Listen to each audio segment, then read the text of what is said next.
Bruce, are you there?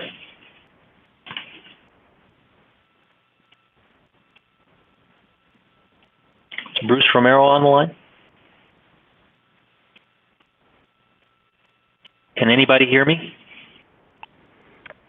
Yeah. I can hear you, Daryl. Okay, good. Morning, Daryl. Hello. I can hear you. I thought I saw a chat from Bruce. Yeah, he was having trouble hearing anything. Goodwin's on. Hi, Goodwin.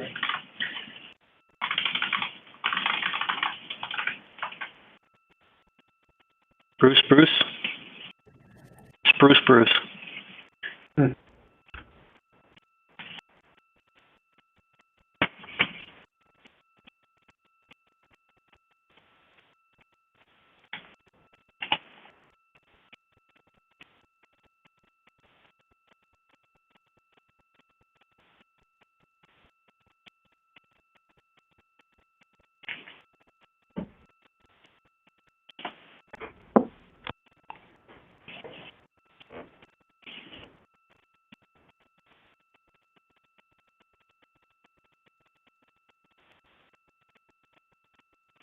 Daryl, are you presenting anything on your screen?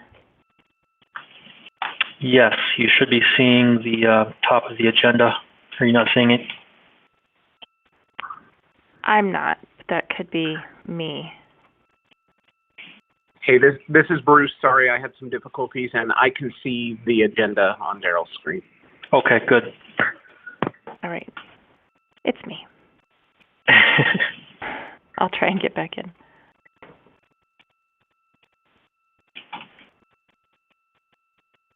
We still got people joining, Bruce. I don't know if you want to wait a couple more minutes. We're up to 58 people. Wow, that's a great turnout. Yeah, why don't we give it just two more minutes to see what happens.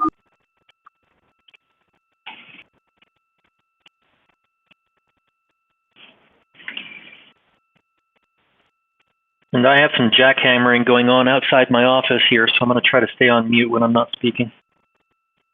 I'll be doing the same. I'm at home today, and my dogs tend to like to bark at the squirrels on occasion.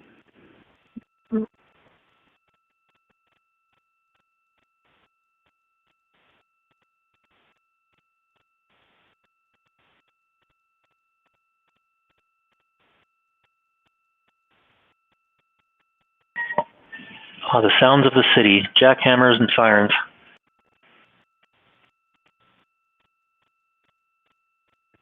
Daryl, who do we have on with CenturyLink? Do you know yet? I heard a good one on, and I think I saw Wes join as well. Okay. And Kunkelman's on. And Tim Kunkelman. Hi, Tim. Hey, Kevin Daryl. Newton. Kevin Newton's on. Hi, Kevin.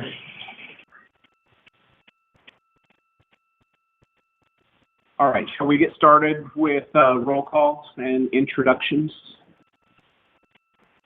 Sure. So I'll go fairly quickly through these since we have so many PSAPs, just to log who the voting person is who's on the call for that PSAP. Starting with Adams County.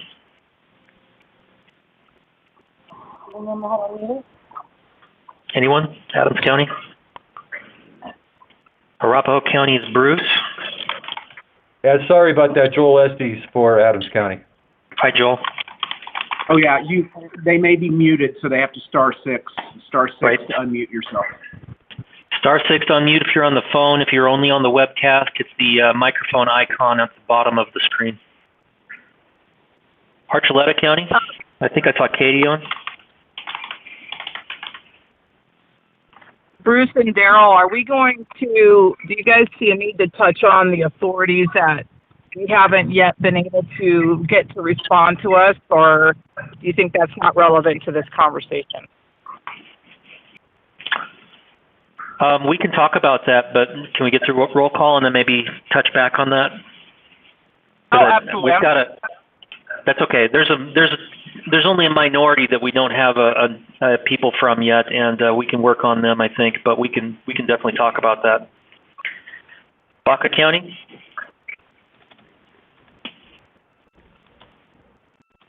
Nothing heard. Bent, Kiowa. Nothing heard. Boulder. Patty, are you on? Or Yeah, Joe? I'm on this, Patty. Hi, Patty. Chafee? Nothing heard. Cheyenne? Nothing heard. City of Aurora? Hi, Daryl. Scott Newman's here. Scott Newman, thank you. And Bob Wessner. I'm sorry?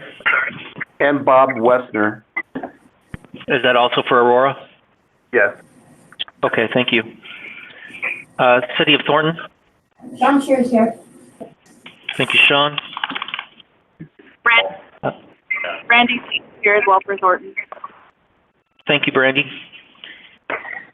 Trying to remember who Communication Advisory Board is. I thought we updated that.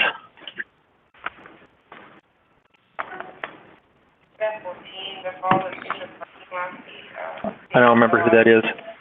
Dave Straley. Is Dave Straley on? We'll figure that out later. Crowley County? Custer County? Delta County? Connie's on. Thank you, Connie. Denver? Dolores? Douglas? Eagle? Jennifer Kirkland is here. Thank you, Jennifer. Mike Cook I saw on. If I can spell. El Paso Teller.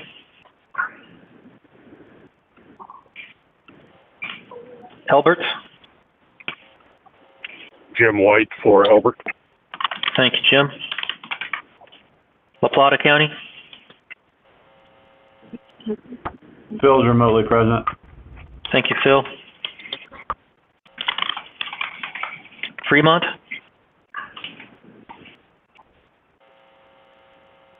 Garfield. Here on the phone. Thank you, Carl. Gilpin.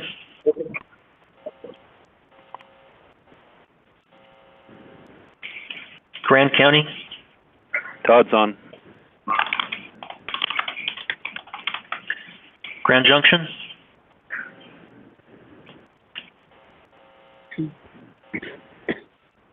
Gunnison Hinsdale.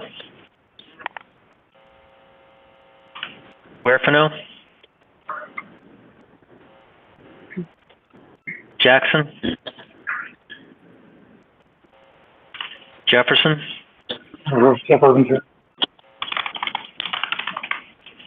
Kit Carson. Della Calhoun is here. Say that name again, please. Della Calhoun. Thank you. Lake County.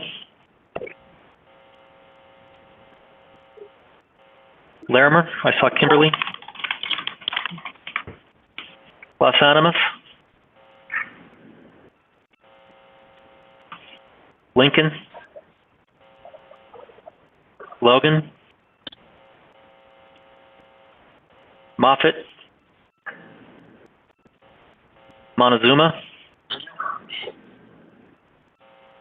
Montrose. Matt here.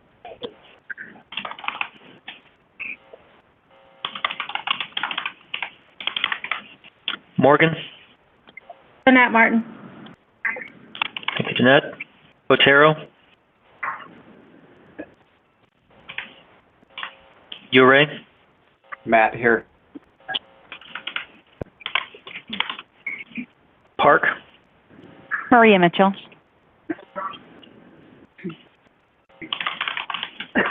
Thank you, Maria. Phillips.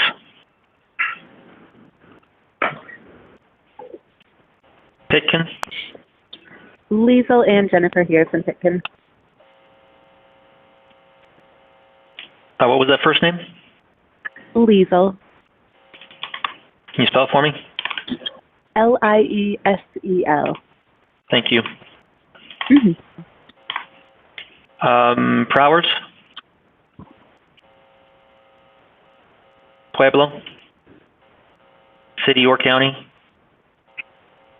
Shauna Clementi for Pueblo County.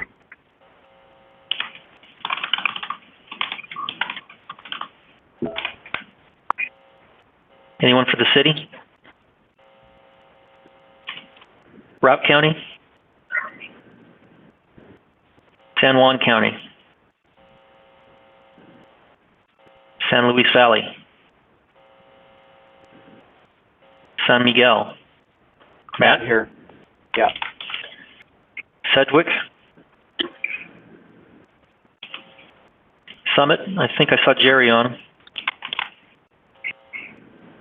Yep. Thank you, Jerry. Washington, Yuma?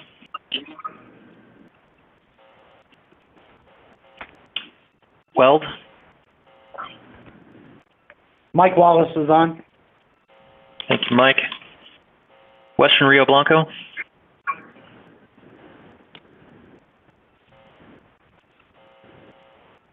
I think I just saw a text message. That was LaDonna Carlson.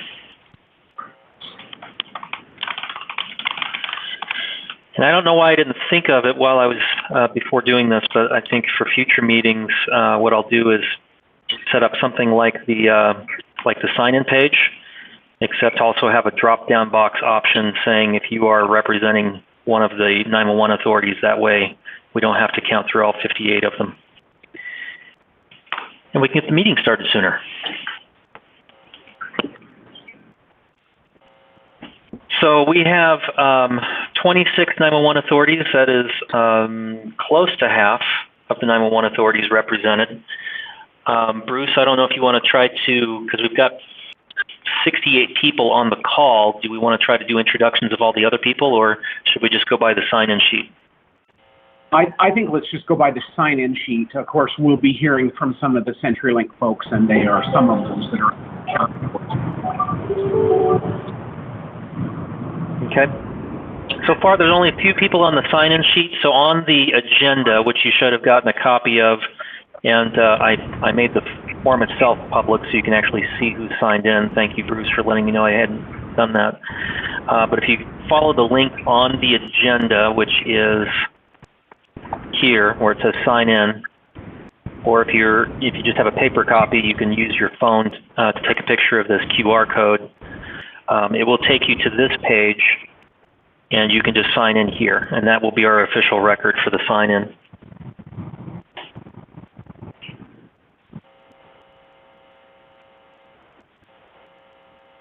All right, so are we ready to move on to item number 3? I think so. One thing I didn't put on the agenda, Bruce, was approval of minutes. Since this is a committee of the task force, I don't know if we want to do that, but I did include a copy of minutes from the previous meeting in the folder. If we want to do that, or if we want, we can table that for next time, or we can just skip it. Table it. Yeah, let's table it for next time so people have a chance to read them, and we'll approve 2 sets of minutes at the next meeting. Sounds good. All right, so from CenturyLink, one of the things we would like to hear from them about is the escalation contacts. Who are our contacts, and who are we supposed to be communicating with, that sort of thing. There hasn't been a ton of communication from CenturyLink as far as the project plan, and here's your point of contact and that sort of thing to the group itself. Some of that may be happening with individual authorities, but we thought it would be a good idea to get a little bit of that information out in this meeting as well. So I don't know who from CenturyLink wants to take that.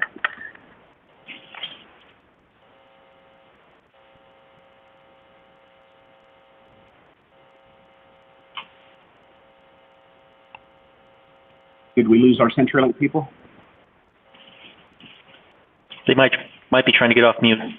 *6 to unmute, or if you're on the web conference, it's the microphone at the bottom of the screen. Okay. All right, there we go. Wes, David. Is that good one I heard? Yeah. Wes, David. Unmute. Start talking.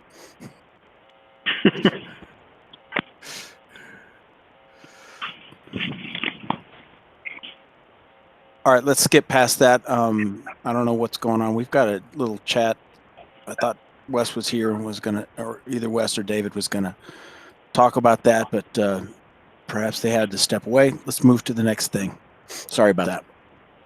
Well, so we'll have to keep moving even further because the next thing is them as well. Okay. Unless it's project update, review the schedule. Okay. Talking Wes about says he's orders trying to get in place. unmute. Oh, okay. Star 6, Wes. Star 6.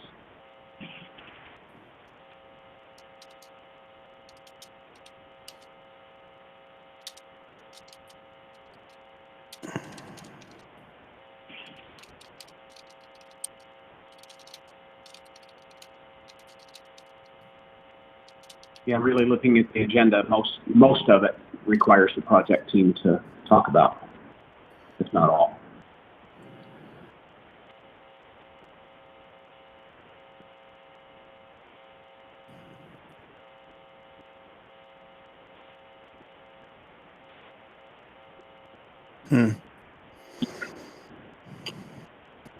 Daryl, do you want to, should we jump down to new business and talk about the PSAP online forum, or is that going to require the project team as well? No, we can talk about that. In Okay. fact, we can probably start with item B under new business if you want. Sure. Okay, so one of the We can during the first. we can do I'm sorry, go A. ahead. We can do A, 5A. Okay. We can talk about the spreadsheet, I think. Bruce? Yeah, that's fine. If there's responses, we shared this information, Tim, with Wes last week. Kimberly, Daryl, and I did, and he was going to work with the project team to bring answers back to this meeting based on what we had questions from the last meeting. Yeah. Okay, so I can talk to some of these. Okay. And then, Kevin, are you on? Can you unmute yourself?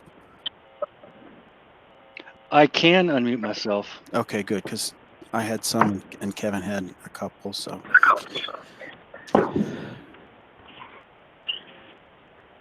All right, so, apparently I did not save my notes, Tim. You'll have to prompt me either on our chat or, okay. I will. So I guess we have a question from Lita about the equipment being installed at the DMARC.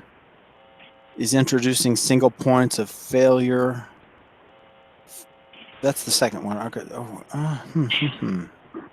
Oh, the second one or the first one.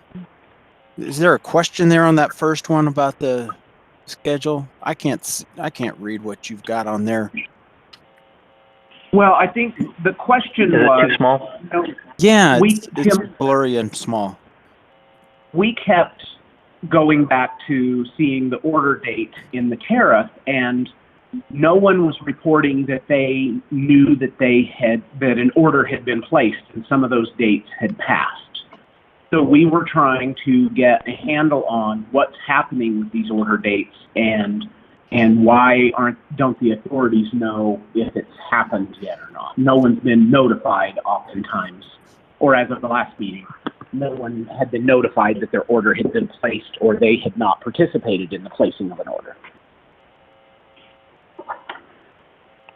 And I also think the other piece of it was just the schedule in general for the CenturyLink team. From our last conversation, we didn't have CenturyLink on it, but it was discussed that perhaps another PSAP or authority was going to go first, and then the schedule was going to be adjusted, and we just didn't have any information around that. So trying to understand where you guys are at in the schedule, the big picture of Okay, the order and the deployment. On the second thing, we're going to try and stick to that schedule as much as we can. And the problem that you identify is one that we want to avoid, where we want to avoid that, where we move one person and it moves everybody else. Right. So it's kind of like the shell game. You've got to move this person. Somebody else has to be willing to open up a spot. Is that what you're kind of saying? Yes. So one of the things that we're considering and is moving Aurora earlier, and actually, just kind of taking them off the schedule, moving them earlier, leave everybody else in the same thing, basically as for lack of a better term, a beta.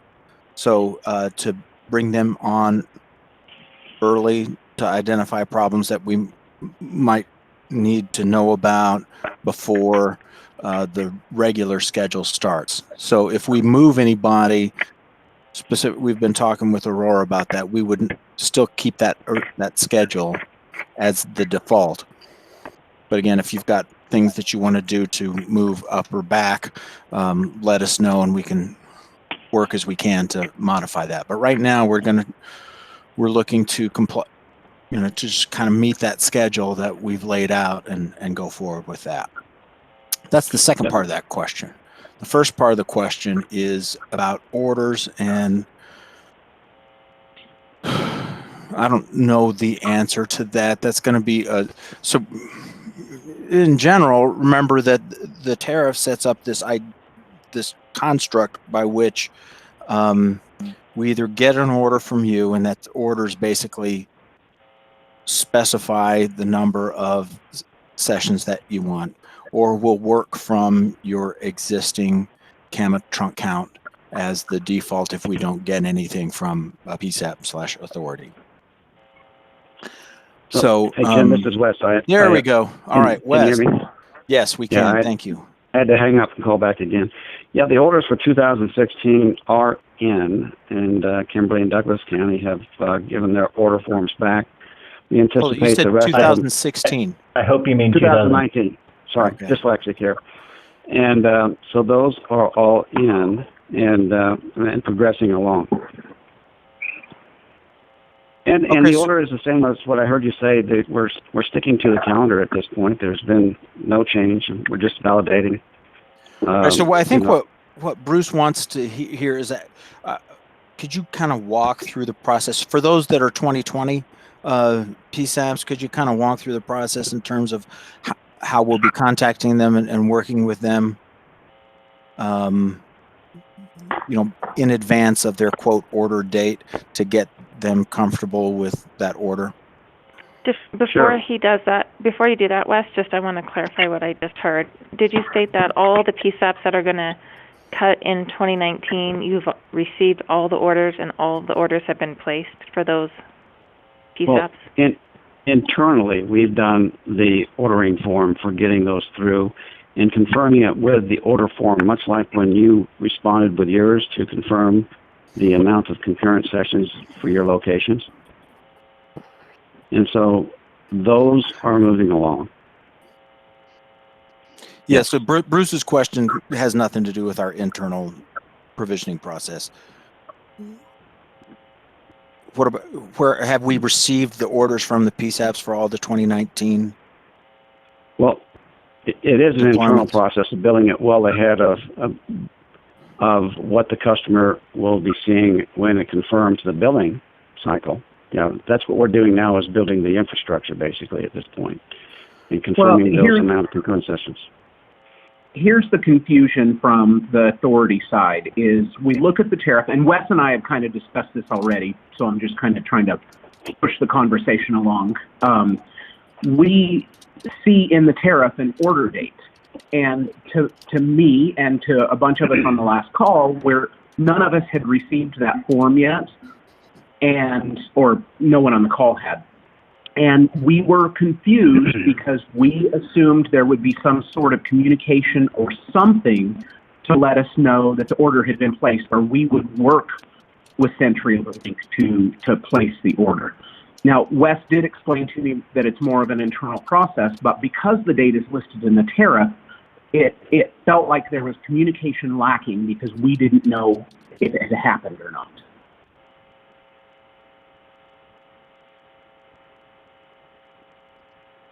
So, yes, Bruce, it is an internal process that David White, Kevin Newton, and I are going through with the team and placing those internal orders. again, the order form like which I sent you, Kimberly and Deanie and the others for 2019, those are out there. But again, that is for us as we are building this to just ensure we've got the right amount of concurrent sessions that we are building for the new network. Okay, Kevin, I don't know if you want to add anything to that or we not. need to tell them what's the process that they should expect for getting to that point where they say, all right, CenturyLink, I need X concurrent sessions. Well, that is a confirming order form, which I am sending out that matches the amount of concurrent sessions that we see based upon the proxy of the current 911 trunks being the same amount for concurrent sessions. If they want that to be changed, then that will be reflected on the order form, which I have sent out.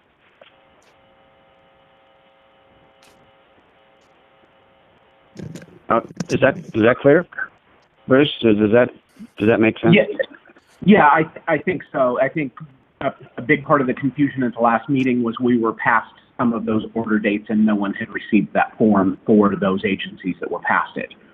Since right. Well, we're on track now. Those forms have come out. Don't be concerned about being past that order date. That's kind of a... Yeah, it's internal. Well, no, it's not internal. It's... I think the actual order date was an artifact of some version of our... Yeah, the order date that's on the tariff is not the internal order date. It's an artifact. I think we were talking through different ways of setting up session counts and things like that. I'm not sure that we have, but that order date's not when we get an order from you, we would like to have it by then, but we can be flexible on that date. And we're still on track to deploy by the deployment date with the orders that we have now for 2019, correct? Kevin, Wes? Correct. Okay, so this is Kimberly. I'm just going to restate to make sure that we're all tracking and that I've documented this correctly. So the process is going to be Wes will send the PSAP/authority an order form. That authority PSAP must review, sign off on the demarcation and concurrent sessions, because that's what's listed on that form, and then send it back to Wes. Yeah, and if you have any questions, work with Wes, David, and Kevin on the team. Okay. And that goes back to the project team. Is that Wes is the point of contact, or is it Wes and David, or David? We just want to make sure we're communicating with the right points of contact. Well, for that form, Kimberly, go ahead and use me, even though David is the project manager at this point currently. But so as you did on those others, feel free to copy all three of us, Kevin, David, and me. We communicate daily on all items relating to this.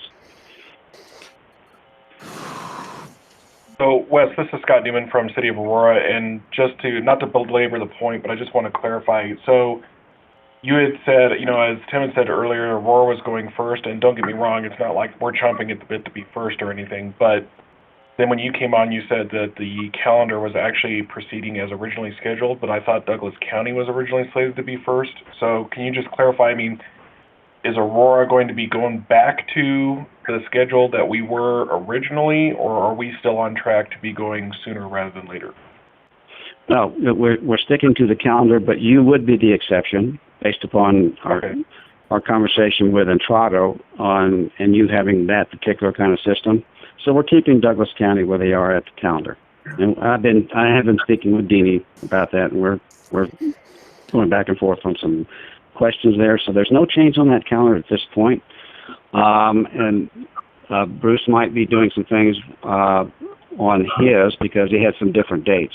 But we are discussing, we have a call later on this afternoon with you to see if you want to be right about the same time as Douglas. Okay, yeah. And that's all. And that's the only change. So it's not changing Douglas one bit. Okay, so just for the benefit of the group, like Wes said, we do have a call with Entrado and CenturyLink at 1 p.m. to review that form and confirm the requirements for going forward. So we might be able to report back more info at the next meeting as well. Correct.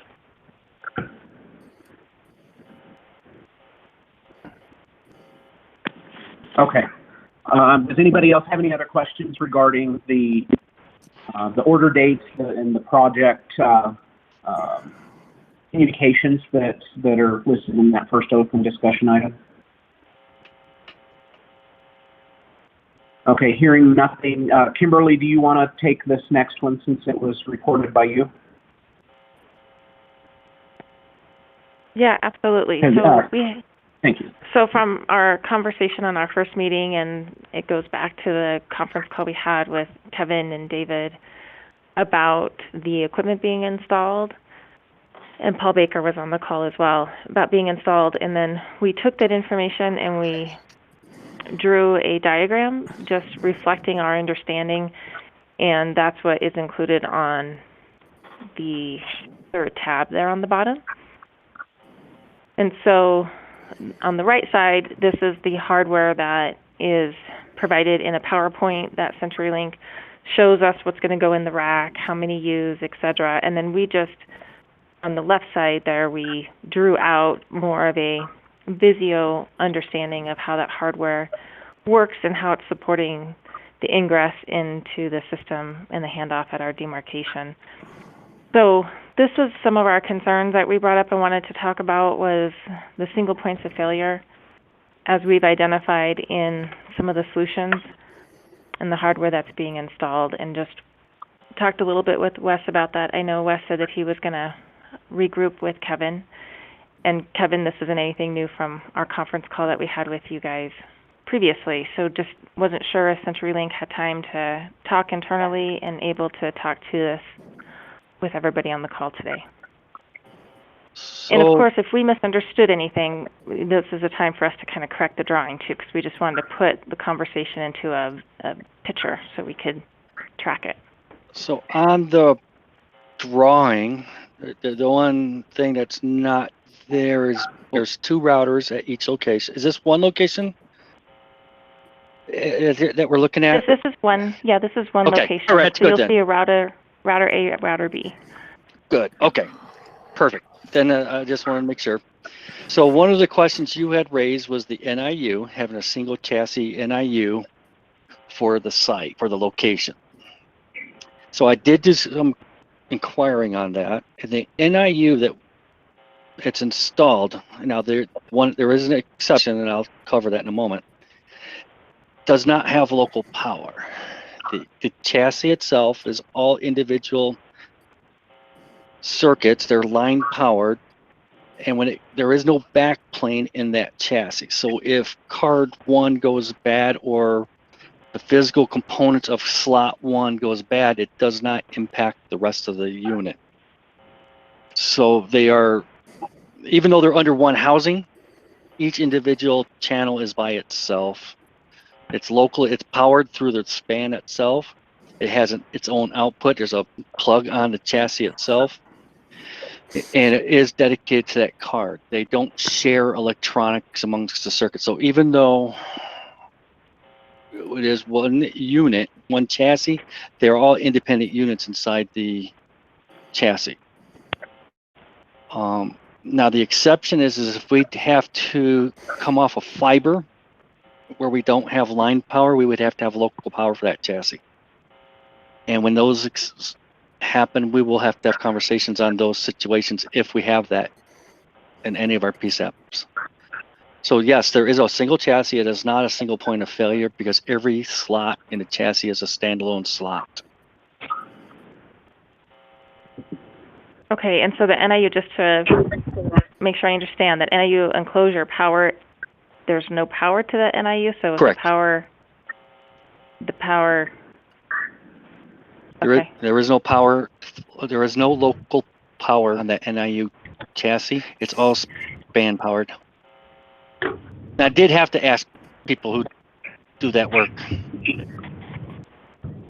And this is Athena. I have a follow-up question. When you mentioned the fiber, right. What is the resiliency of the fiber?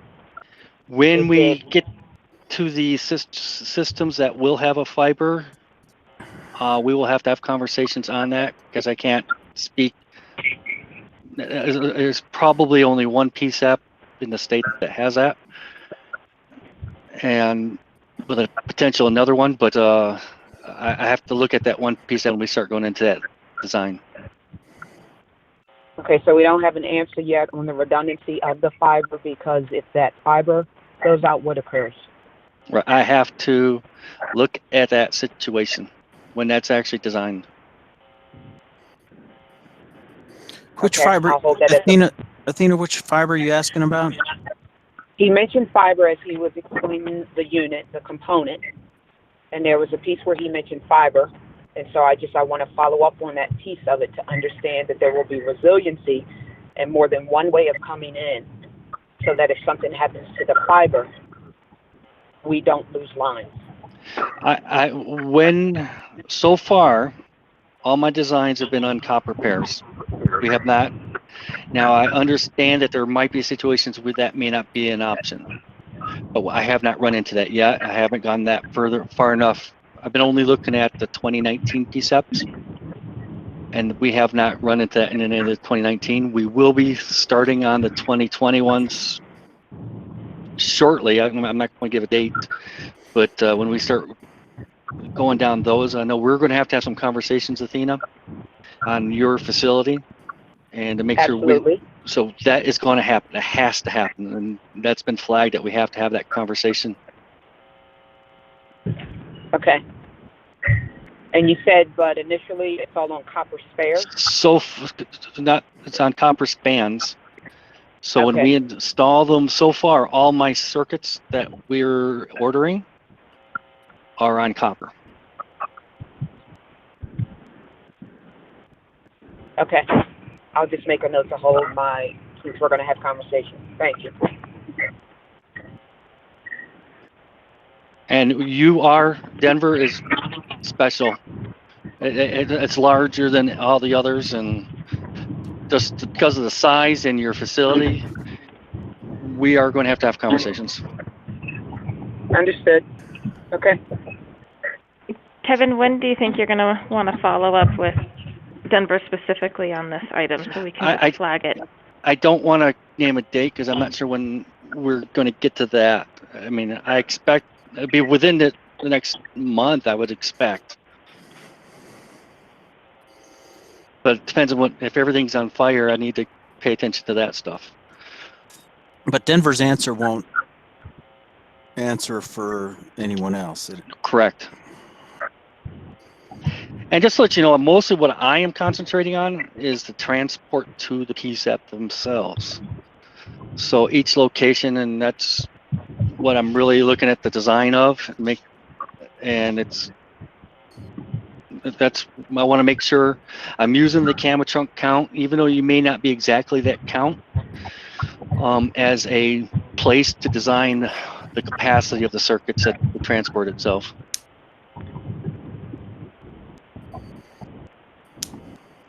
And so far, that's been pretty good. So far, it's been a pretty accurate count.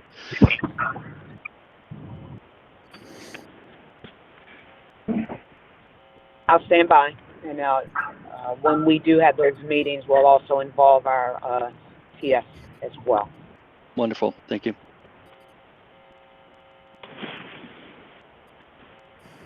Kimberly, did you have any other points on that diagram that you wanted to bring out?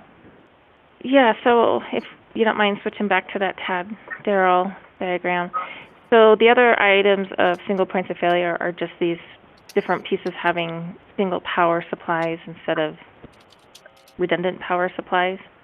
So I wanted to bring that to the attention. Then also the PDU being one PDU. If you can just talk to the group about the importance of the PDU, and that's a piece of equipment that's also not diverse, and just want to understand how that PDU is going to work and if that needs to be. Dave White, are you able to address that, or do we need to address that later? Can you hear me now? Yes. Okay. Yeah, those are West provided, and that's why we require two different power sources. And what they do is West will bring in those two power supplies, and they are diversely fed on the separate power supplies. So the most you could lose is one at a time. Okay, what about the PDU itself? Isn't that a critical piece of equipment in the call flow? It is. And so for a PSAP, some of our authorities have diverse demarcations, but for an authority that has one demarcation and you have one, if you just want to talk to the group about what function the PDU does, that would be really helpful. Maybe we should start there. And I can't answer that. I think we'd probably have to have West. All the ones that we've put in to this point have been on separate power supplies. So. Hey, Kevin, this is Scott Newman. So to Kimberly's point, though, if the PDU operates like a typical PDU, that PDU itself would be a single point of failure in the overall architecture, regardless if it's being fed by multiple UPSs. That wasn't identified for me to look at before. This is Kevin Newton. Let me ask West, because they were supplying that. Intrado, they've changed names, I apologize. Let me ask that's right. Intrado that specific question. I did not come prepared to answer that.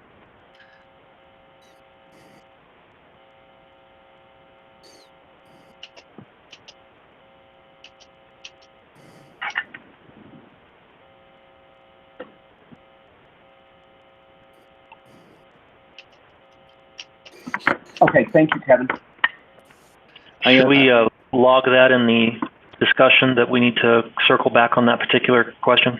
Yes, and if there's more specifics on that, let's get them out of the way. So maybe I have the answer, maybe I'd have to get back to you, but if you go back to that diagram, if there's anything else that appears to be a single point.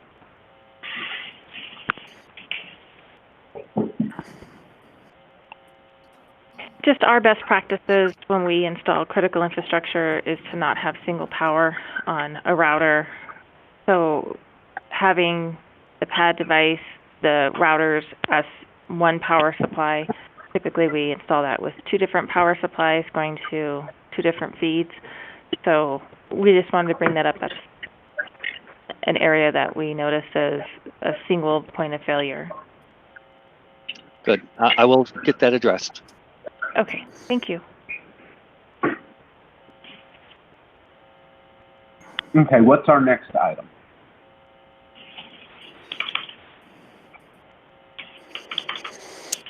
I think our next item had to do with the size of the footprint of the equipment, that estimate at 20 U's, and the open discussion with those that were on the call on our first meeting had to do with what is CenturyLink going to do if they don't have the physical rack space available or room in their data centers to put in this additional rack or additional equipment. So the footprint was a bit larger than I think a lot of authorities, PSAPs, understood. So we just wanted to understand from CenturyLink, what are we going to do with the size constraint? Well, remember that the tariff is cost-based, and the costs that we considered in the tariff and the provisions that were adopted in the tariff assume that the DMARC is not going to move, that the room, the place where we deliver the service is not going to move or change. So, we didn't plan or build in costs that we would incur or that y'all would incur for any sorts of needs. And those are going to vary from PSAP to PSAP. So if a PSAP has a need for moving the DMARC or, changing the room or whatever,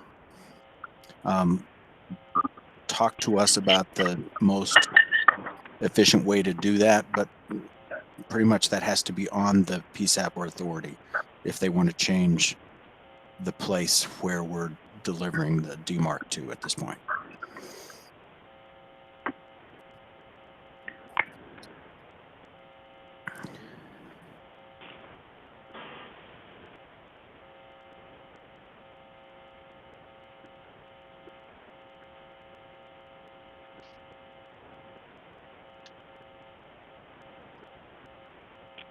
what might be helpful is to maybe gather some information from the 911 authorities as to which ones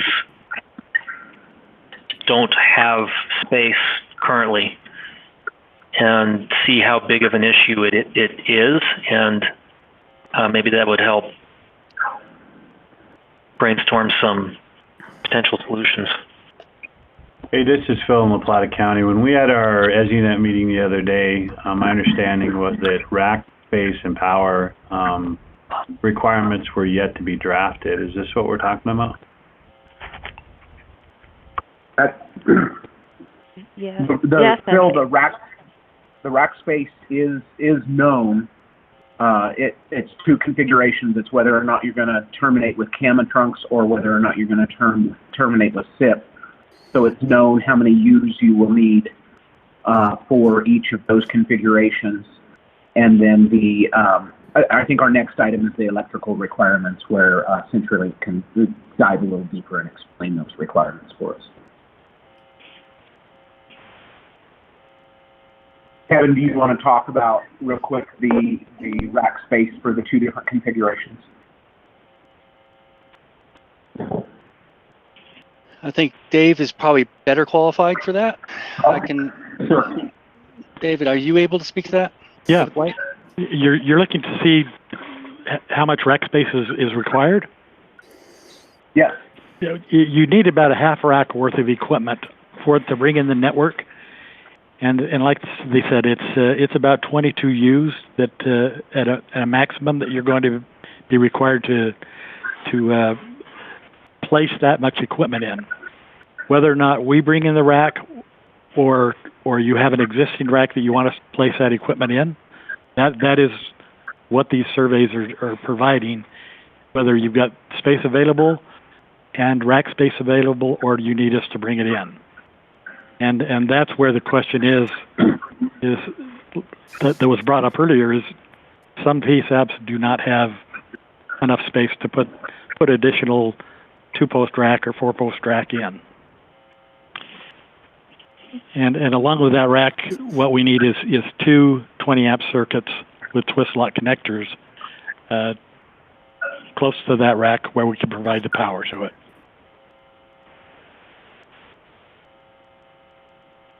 You know, David, is there a requirements document that you could provide us that we could go ahead and preemptively get out to all of the PSAPs as far as power requirements and space requirements? On the survey that the technicians have been bringing out with them, they can leave you a copy of that, and that's got the exact power requirements on it. Yeah, I think it would be helpful to get it out to everybody before they even see those technicians, just so they have some idea of what's coming their way. This is Phil. I agree.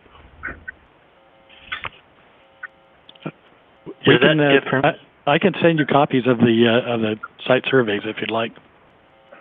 Yeah, I think that'd help. And that has, if you look at the power requirements section, it'll give you the exact power requirements that are needed.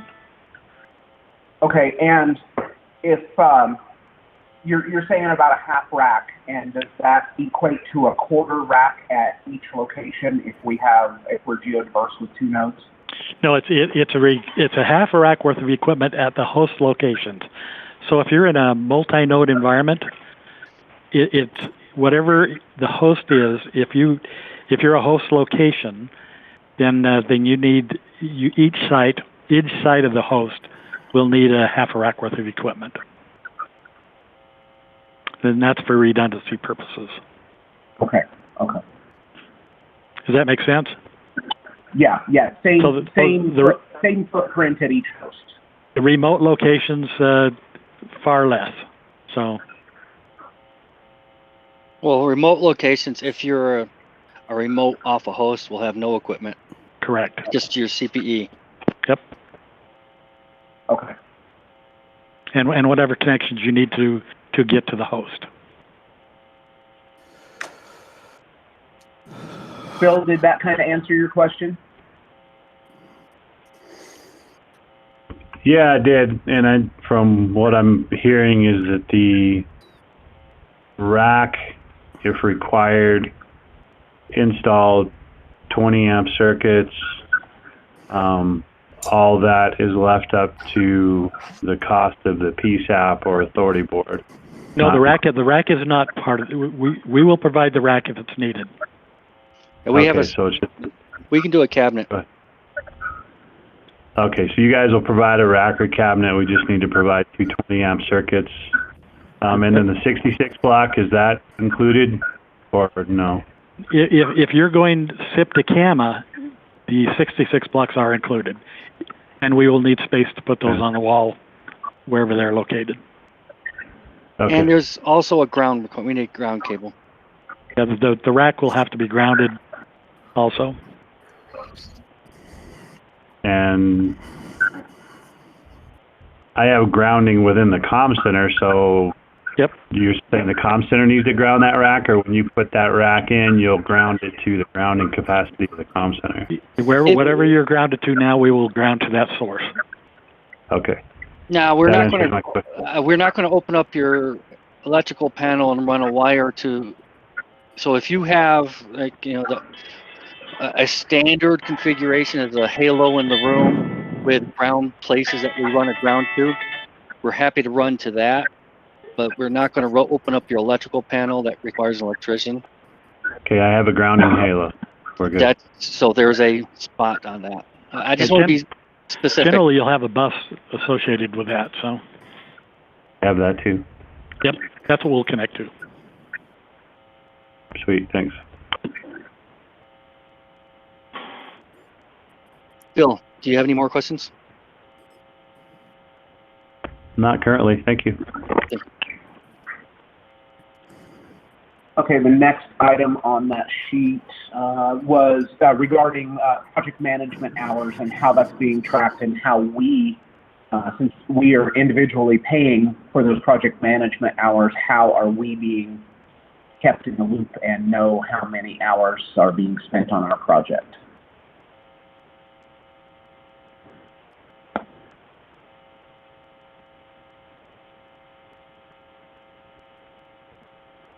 Do you want to address that, Les or Tim?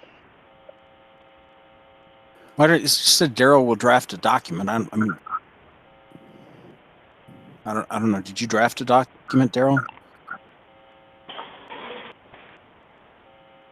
I'm sorry, I was on mute. Yeah, that's on the agenda, but I think the question here is more how can we get that information from you so that we can track it? Because putting together a spreadsheet to track it's not hard. It's the process of getting the information. Right, because we're not billing the group, right? So I mean, I don't know what. That's why I was wondering about the document, because I'm not sure where the document is helpful or anything. But we would be billing each PSAP, and so we will be tracking. I guess Wes indicated that basically that starts after the order. And so we'll track that internally and bill you just like you would get billed for any other hourly service, where we would identify the hours and what we did. So we're not billing you for the management of okay, I said before that I am doing transport. I am not billing you project management hours to design your transport. No, there's specified things. We talked about this in the tariff where, the project management applies, and we'll be tracking that internally, and that's basically to facilitate the hooking up. Sorry. That's oversimplifying it, right? The transition, right? It's not to build the service. It's to link the service to your PSAP and make sure everything is coordinated properly. And those specific categories are described, or not. General categories are described in the tariff. And we'll be tracking those and invoice each PSAP accordingly. And Tim, you did indicate we will be receiving a detailed invoice that details out all of those sorts of things that took place during those hours. Yeah, I don't know. I haven't been involved in terms of building the process or the invoicing for that. Wes or David, have you? done anything in that area? I'll answer. I've turned up a bunch of next-gen circuits, and traditionally, the time spent is getting the order issued, initiate the order, tracking the order completion, test and turn up of the circuit, and then when you migrate to next-gen, right? So the that'll question also be is included in it. Right. So on the project management things that we've negotiated and charged for, the question is not, I mean, we've already talked about what those things are. Are they going to know how much time we've spent and what we've done for those project management hours, which are capped at 10 per concurrent session? Have we? I don't think we've done that. I don't think we've developed. I haven't had to do that before. Process. Yes. Yep. Right. So we'll be billing that. But yes, I would anticipate, Bruce, that you would get just. I'm not sure that we'll be able to do a standard type invoice because this is a bit of a unique circumstance. But you will see some sort of tracking of the hours and say, here's how much time we spent doing a thing that's described, so that you can see, so that we can be accountable to you, and you can see that the things that we've done fit have actually been done and fit the categories identified in the tariff. But I don't know what the exact process is on that for each person yet. I don't think. But like I said, we'll be doing that for each PSAP, and it'll be different for each PSAP. Right. Okay. Kimberly, did you have any follow-up on that? Or anybody else? I think that would be great. I do think from a big picture perspective on the hours, whether we were tracking on that spreadsheet Daryl's going to create, I think that'll be a great tool for the authorities to track as well. So when we get invoiced, we can reconcile that before the bill's paid. Yeah, and we don't know exactly how this is going to sort out, but as I recall, as we talked about through the tariff negotiation process, we think it might end up being, it's going to be more there'll be more project management hours at the front end than there will be at the back, because we will have developed a rhythm and a process and experience that makes us more efficient, hopefully. And that's why there's a cap, is to protect the early folks so that they don't have to pay for the learnings, and the later folks don't get a free ride on those learnings. Rough justice, I know, but that's kind of how we've worked it out. And then if nobody has any further comments or questions on that one, we mentioned to Wes last week a question about the NIU to the router, and whether or not, if this equipment happens to be in a separate room at the PSAP, who is responsible for that cabling from the CTL handoff to the CPE? Yeah, again, everything will deliver to the room, to the DMARC that exists. If you want to move things or add, some link between the interface and the DMARC and a router or any other kind of equipment, that's going to be on the PSAP. So just to follow up on this one, if the NIU to the router, they may be in separate rooms of the PSAP, not that we're changing locations or DMARC, it's just the way that the entry point may be into the building for certain areas. And so right now, the environment is the same, but there could be an extension needed for where you come into the building to where that PSAP has their CPE equipment racked. So that gap of the cabling obviously needs to be figured out. So we just want to understand, is that something that the PSAP needs to be doing to meet where your equipment's going to be racked, or are you going to be running the cable to where the CPE equipment is currently racked? Everything behind the DMARC is on the PSAP. That's your network and your choice and your cost. We'll deliver to the DMARC. And as I said before, we assume that we're delivering to the same place that we are right now. No additional costs were included in the tariff for that, for moving it or extending it.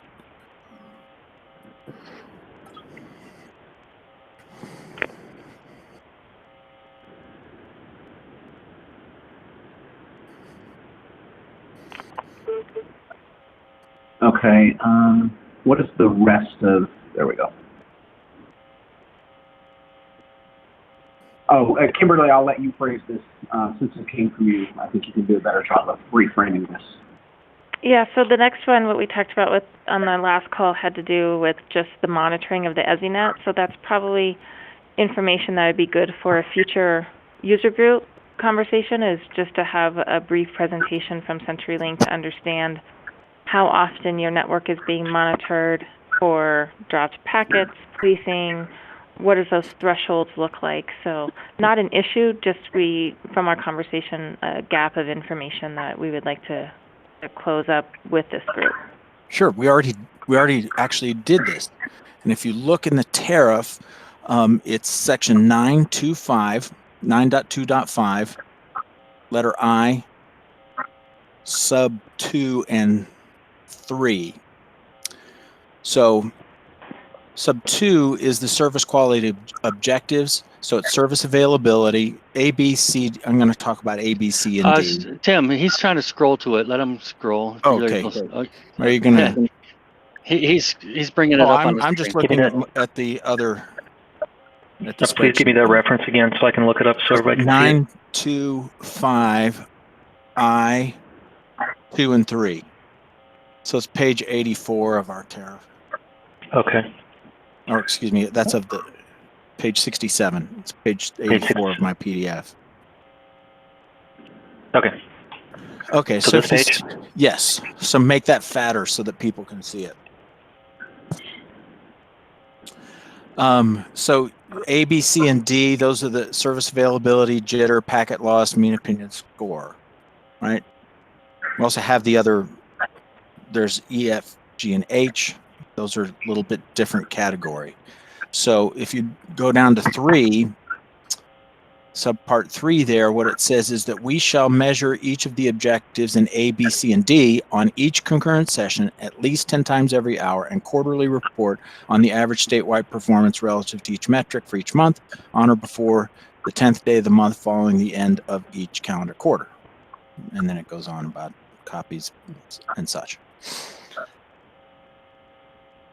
So the answer is 10 times an hour each session.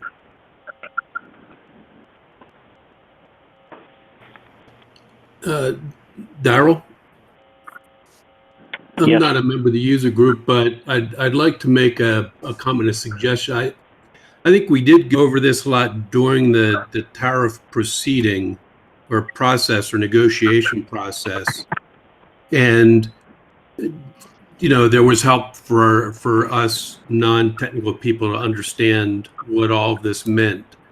And so I think what I understand Kimberly be suggesting is that it would be good for the entire group to have a discussion by technical people putting into plain language and to be able to ask questions. Is that right, Kimberly? That is. So you're right. A few of us on the call were part of the discussions and had some additional hand-holding to understand. But for this large audience in the user group, questions were presented that we didn't have the answers to, or wanting to dive a little deeper into this. So we were just suggesting that this be a topic based on the tariff language, that CenturyLink could carve out 20 to 30 minutes to dive into what these metrics look like, what they mean, and then be available for questions.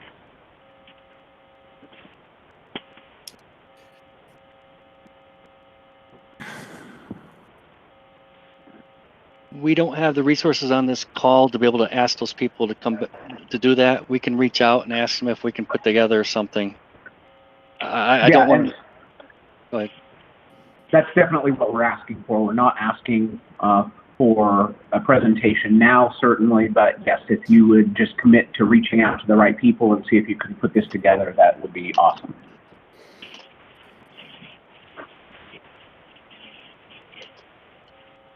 What was that question number? It's item number 7 on his sheet. Okay. Currently, anyway. Yeah, but I mean, the question, so what, is it just kind of a general thing? Because the question was, what intervals are you checking stats? Tariff says 10 times an hour. So what? So it's a little broader than that. It's, yes, we can read that in the tariff and we can read what you're measuring.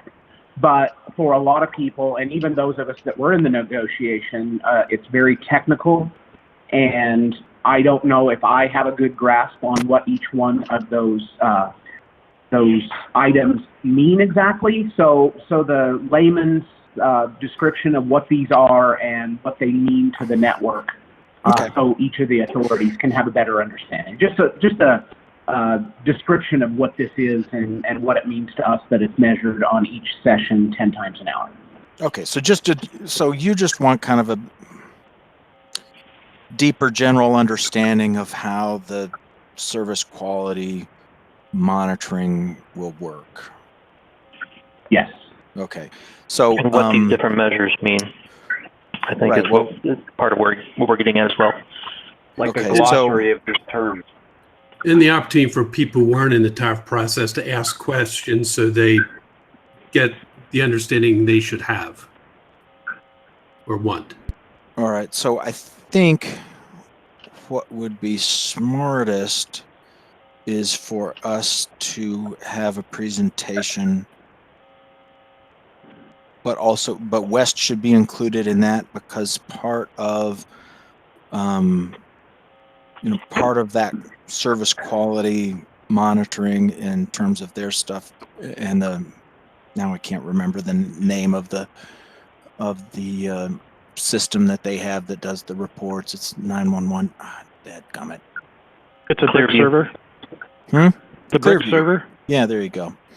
No, the West thing, and so it seems like that would be helpful. So I think what we need to do is, the 911 net system. That's what it is. Oh, the ESInet, yeah. And the Clearview thing. So,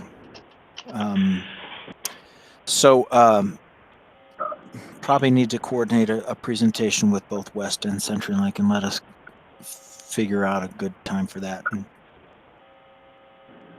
schedule it. Okay. It'd be good if you could include like an exhibit, a handout of written information on this that the people could put in their user guide. Okay. I don't know about that, but we'll think about it. I mean, like that. Right. We have a tariff that's written out. I don't want to add to it. When a lawyer asks me to write something down, I always think trap. Right? So, no, I'm just thinking so that you don't have this question coming back, so that it's a reminder for people, when it comes up again, that, to recall to them, okay, this is what we discussed, this is what it means. I'm still thinking trap, Joe. Well, I'm not trying to trap you. Okay. So, I'm not thinking of a lawyer write either. Have a marketing person write it. Even worse. Okay. We'll, have somebody who doesn't know, who's not skilled in suspecting the trap. Well, I don't know. I don't want to get too adversarial about it, but I don't know that we have anything we don't have anything written. We'll have to look at it. Okay. I don't think we have anything that's like a pamphlet or something like that, and I don't know if I want to create one just because we do have a tariff that explains what we're doing and our obligations are. We went through a lot of negotiation on this stuff, and I'm leery of adding to our obligations by creating additional writings. I didn't mean to create legal issues. This was a user group. I was trying to make it so that, it would be user-friendly information. That's all. But if you're worried about, I'll let somebody who's not a lawyer raise it if it's a concern. Yeah. Well, Joe, this is Daryl. We'll also be recording our sessions unless we go into closed session for any reason. So if they give us a presentation on these issues in the future, we'll have that. Right, and we could possibly take that information that's delivered and create a service quality for dummies guide kind of a thing. All right. Without it being something in writing from CenturyLink. Well, I mean, we do have something in writing. The tariff says, exactly what it is. We have service availability, jitter, it's all described. Well, that's a good question. With all due respect, not everybody knows how to read the tariff, and it's a lot of legal jargon. So, yes, there is the tariff in writing, but it's not as easy to read for other people as it is for people who are used to dealing with tariffs every day. And I think that's why the request is being made. It's a fair that's a fair point. And to that point, Tim, those terms are not defined in the definition of terms, so I think it would just be helpful to kind of help people who don't work with those terms every day to understand what they mean.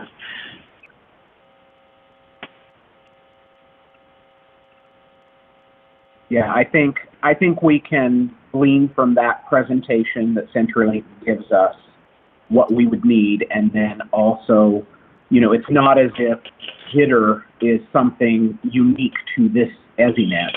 Right. Jitter is jitter, so we can pull definitions of each of these in layman's terms and create some kind of a helpful document that does not have to come from CenturyLink. I don't think.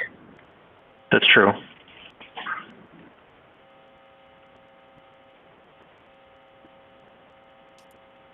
Okay. Any other questions? Yeah, we'll certainly be using the industry standard, what jitter and packet loss and mean opinion score means. Yes. Yeah.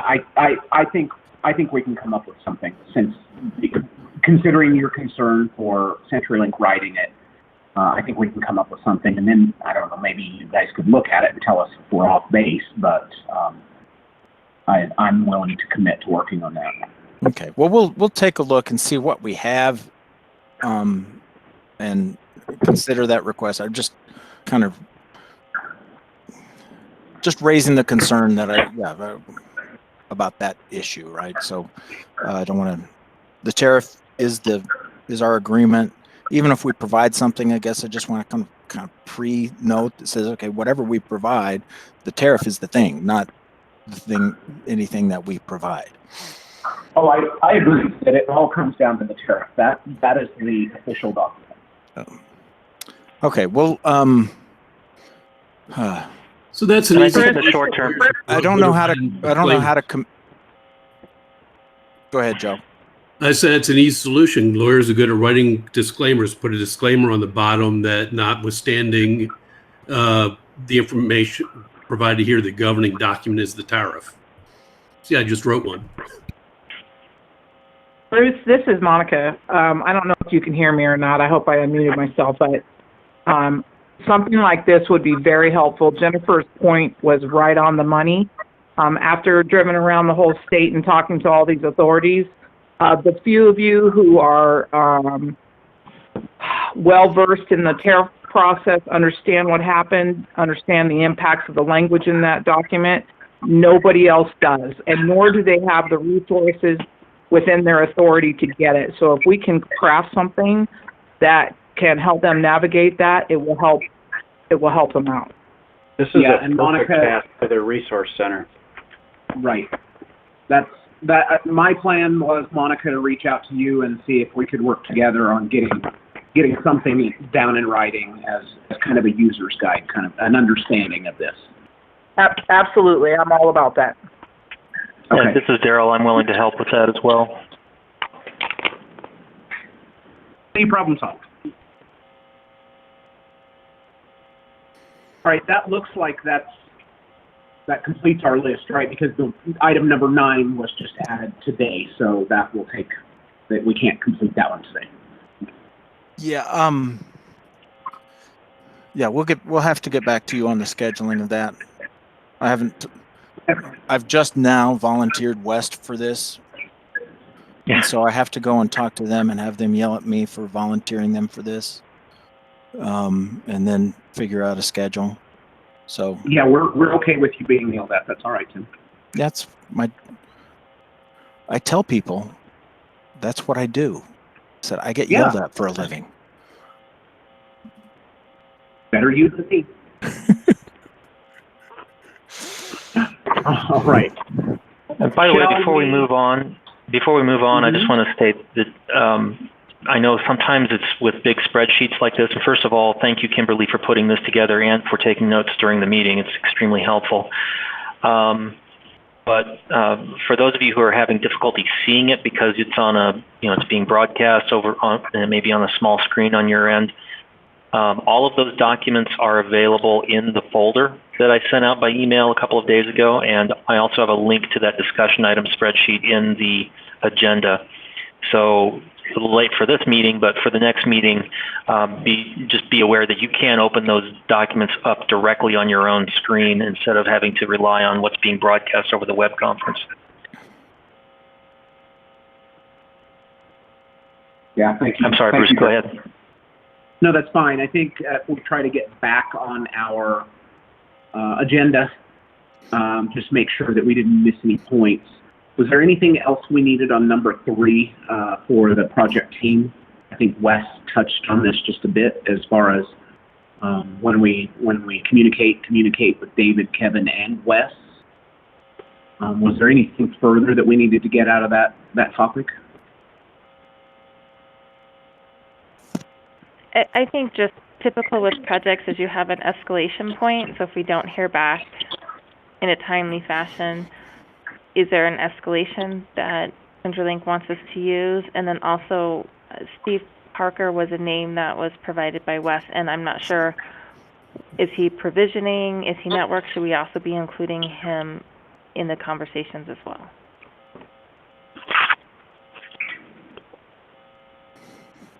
Oh, Kimberly, can you hear me? Yes. Yep. Yeah, no, let's keep the escalation to the 3 of us at this point, and we can, just so we can have more of a focal point.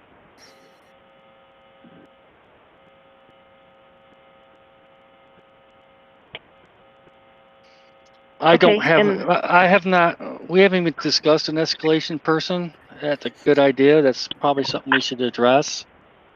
What happens if nobody's answering your emails, I guess? I'm not sure what elements would you want escalated, because the tariff itself has an escalation, or as far as that's a pretty good rule book. And the PUC is actually running is the higher authority here. And I'm not sure if there's a higher authority than the PUC right now for this. So, sir, are you saying you want us to file a complaint with the PUC if you're not answering your email? No, I sure hope he's not saying that, because I've got other things to do. Yeah, we're trying yes, to keep I know this my very, job is to get yelled at, but I don't like to minimize that.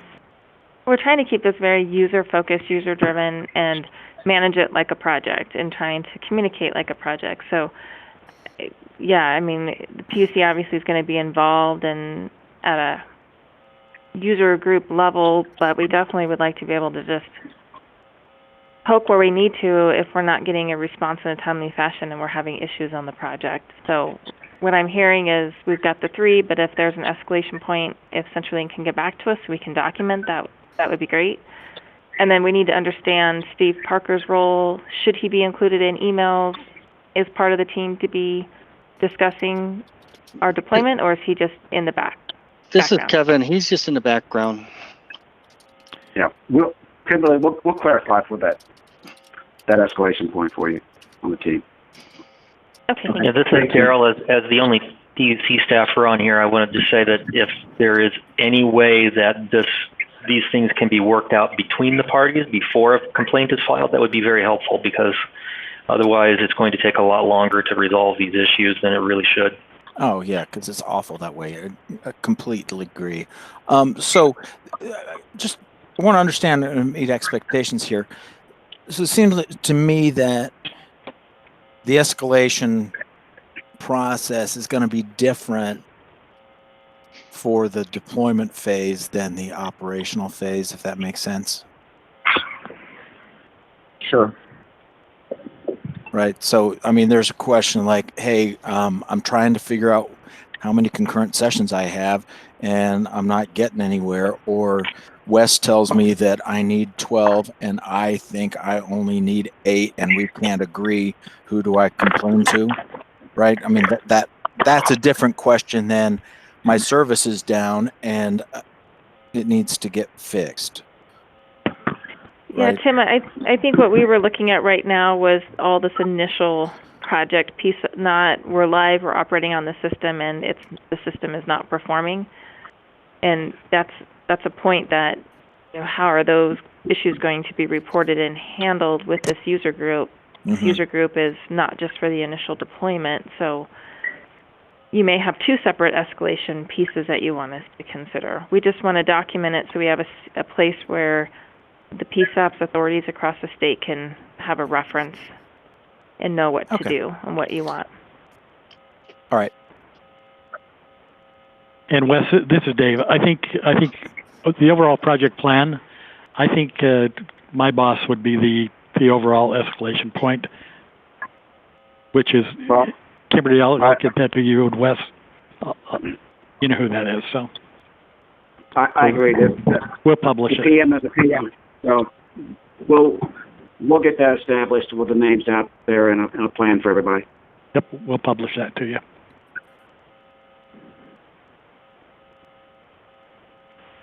Thank you.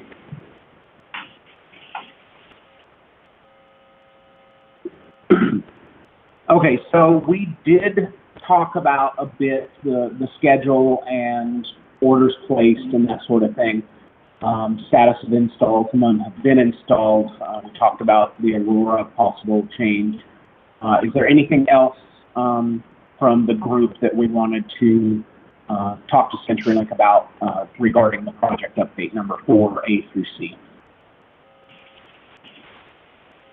I think, in my mind, it's covered, but I wanted to make sure I didn't lose anything here.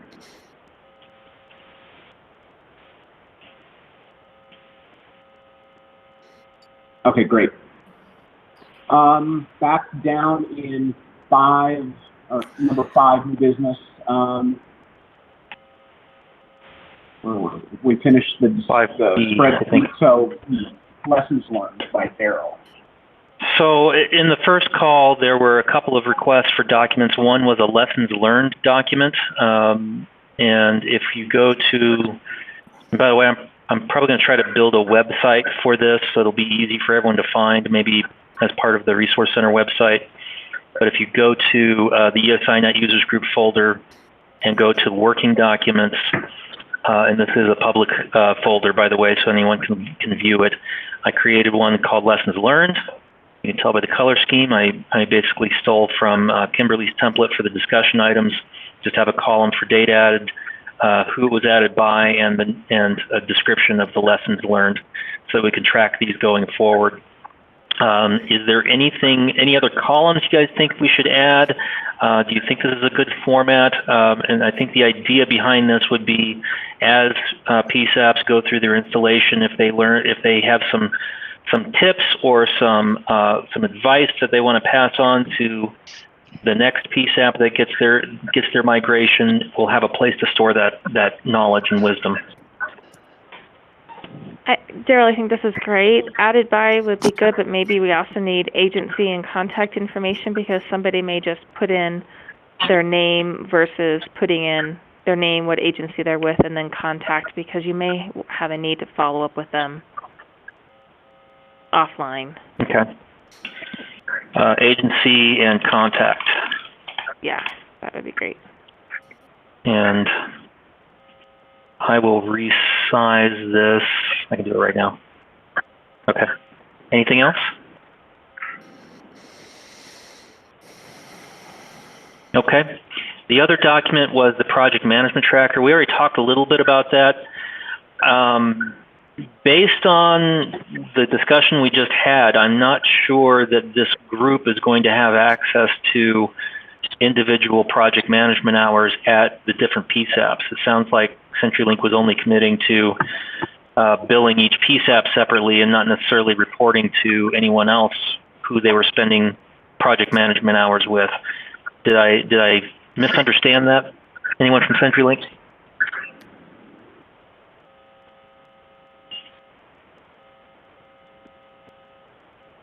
Because from the first call, it sounded like what the group wanted was a master spreadsheet where we could track where project management hours were being spent and how many and when.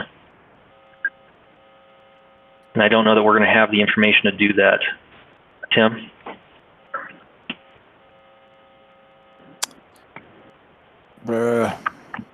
Let us talk about that. And Daryl, I guess a side question is, go ahead, Kimberly. I was going to say, even if CenturyLink is doing an internal tracking, this could be a good tool for us to log and track clear project management hours that we're aware of, so those invoices can be reconciled. I guess the question is, how will we know unless they're reported to us by the 911 authority? Right, the 911 authority would want to get in here and use this as a way to track these hours. Right, but only each. See, the thing that my concern is how useful it would be, / how misleading it could be, because in general, in general is the key 2 words there. The work that we do is going to be repeated, right? But each PSAP has unique challenges or easy things, right? Some PSAP, for whatever reason, may be easier than another or harder than another.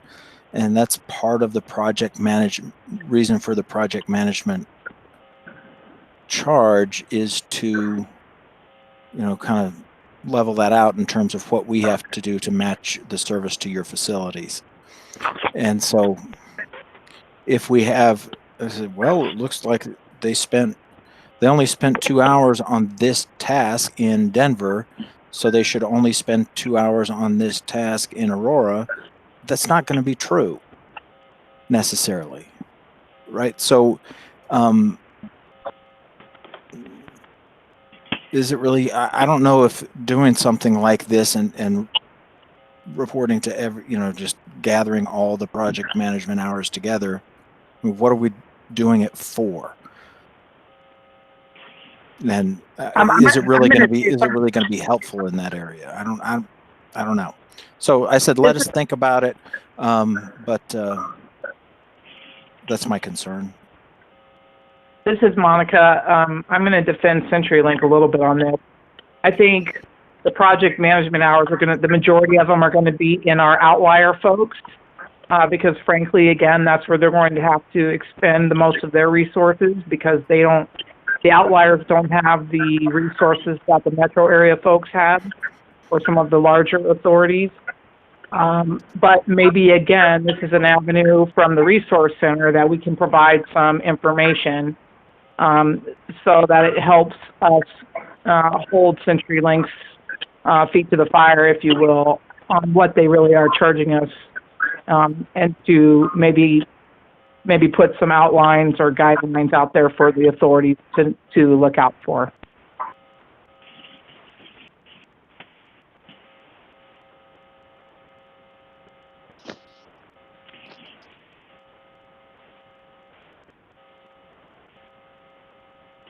Okay, so it doesn't sound like we really got too far on that one. I think, Tim, I think you said you were still going to ponder this and get back with us on your thoughts, correct? Somebody will. Okay. I mean, this really doesn't. It doesn't seem like a lawyer thing, and I'd like to move out of. I know you guys all love me, but I'd like to move out. Okay, Tim, you have other people on the call. Is there someone else who can speak to this? Right. So, I mean, we'll have to do it, but I mean, I'm just telling you, we'll have to think about it. But it may not be me that gives you the ultimate response. So I don't want this to be kind of a legal thing. It's kind of an operational customer, relationship thing. So. And I guess that's where I see and I feel a bit of a difference on this call than our first call is the users on this call, the authorities and PSAPs, we're not trying to lawyer up or get any gotchas or we're just trying to manage with you a good project to have the optimal outcome, which is awesome 911 service in Colorado. So tracking of hours it's good practice, whether you do it internally or to try and make it easier for agencies that don't have a simple spreadsheet that they can use. So there's no gotchas here. It's just trying to understand what we're getting, how we're getting it, what are the dependencies, and just managing this whole thing. So definitely operational, not a legal issue, I don't see. No, that's what I think. I mean, my function on this call was to answer the questions that you had asked that were addressed in the tariff process or the tariff itself. That was kind of my role. This really isn't one of them, so we'll think about it and get back to you. So, Kimberly, this is Daryl. Would it be your vision for how this would be used then would be to make it where it's publicly editable. Now, no edibles. And the PSAPs can actually come in, or the authorities can actually come in and fill in their knowledge of what project management hours are being done for their own tracking purposes. Is that a correct statement? Yes, that's exactly what we had talked about as being as a way to log and track hours because they're going to be invoiced for it. And if they're going to be paid, whether it's through grant dollars or if it's through the 911 surcharge at the local level, you get an invoice and you're going to want to make sure that it's in the ballpark of what your knowledge is that it should be. So we do internal tracking. This could be a good tool to have a central repository from the PSAP's authorities to log those hours, or they can take this and use it themselves locally. But so for that purpose, would it pay the bill? Yeah. Yeah, for that purpose, would it be good to have a separate spreadsheet for each 911 authority, or maybe a separate tab for each authority that we can then combine into a total number of hours? Well, like I said, that's part of what we already talked about, right? Which is we're developing a process for that. I mean, this is not how we're going to bill you for it. We can't bill anybody out of this document, and we have to individually track our hours in a process that we keep and then provide you. It's not different than any other hourly work that you purchase from any other vendor, right? The work gets performed in July, and at the end of July, you get an invoice that says, here's what we did, and here's how much. Tim, I don't think anybody's talking about using this as the document for billing. I think this is more for to create a resource or a tool that the 911 authorities can use to track their own hours. Unless I'm misunderstanding the purpose of this. Why doesn't the billing do that? Because the 911 authority might want to track the hours on their own so that they can compare it to what you guys bill them. I mean, to Kimberly's point, that's just good project management is having two different people tracking the same thing and making sure that they match. No, that's bad project management. Well, you don't want to just. So, is it good practice? That's quite inefficient. You have one person. It is not right, Tim. It is not good practice to just accept what the company tells you that they spent in terms of project management hours without having something to confirm it. Right? Well, and I really don't even think this is a CenturyLink issue because CenturyLink is going to track an invoice. This is more for the users. If there's a need, there's a way that the users can log and track hours. I think the spreadsheet's awesome. And then, Daryl, I think we have a question to the PUC. If the grant is awarded, these hours are covered through some of the grant funds. So it's also a tool that you may need and want to see. So perhaps Right. this is just something we can talk and have available to the users if they want a way to track hours and project, and especially since this is something that has a cap on it. Right. Okay. But why would we be? I don't know. I'm just completely not following your expectation or thought about this. Perhaps. So. But Tim, we don't have an expectation. A lot of the project management hours you're not gonna see necessarily, because that'll be work that we do, to prepare for a meeting, to that is kind of behind the scenes. You're not going to see somebody doing project management in the PSAP facility at all times. That may be done remotely. Maybe you're not going to see all that time. So we would track it, then we invoice you for it. So why would we tell the? So the PSAPs won't have any idea. Different? So the PSAPs won't have any idea how many hours are being spent on project management for them until you send them the bill. Is that basically correct? No. It's going to be partially correct. Right? Because some of the things some of the things that we do with the PSAPs for project management, they're going to see, and they're going to see and be able to know how many hours that John Smith was sitting with them at a meeting. But they're not going to see the 2 hours that John spent before that meeting to get ready, or the 3 hours that he spent following up after that on requests that came out of that meeting.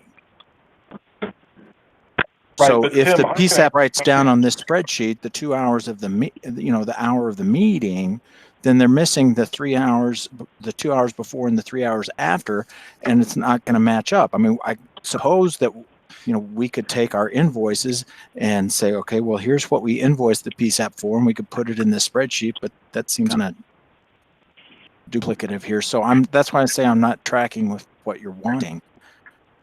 Oh, Tim, I'm going to jump in here too and just say I agree with what Kimberly and Daryl are saying here. I mean, project management engagement 101, regardless of how many hours a firm does on our behalf in the back end, we still need some kind of accounting, because if I know that I have a fixed engagement that has 20 hours available to me on a project, regardless of whether you did 6 of those in the back office and 1 that was customer facing, I need to know I'm now down to only having 13 hours available left on my project.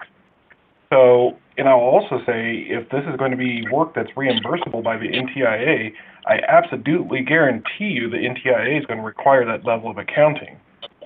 Absolutely. So you'll get that. I just don't understand. I guess the question back to you is, what is the concern from your side on this? All we're asking for is the transparency to say how many hours are left on the project, because you know what?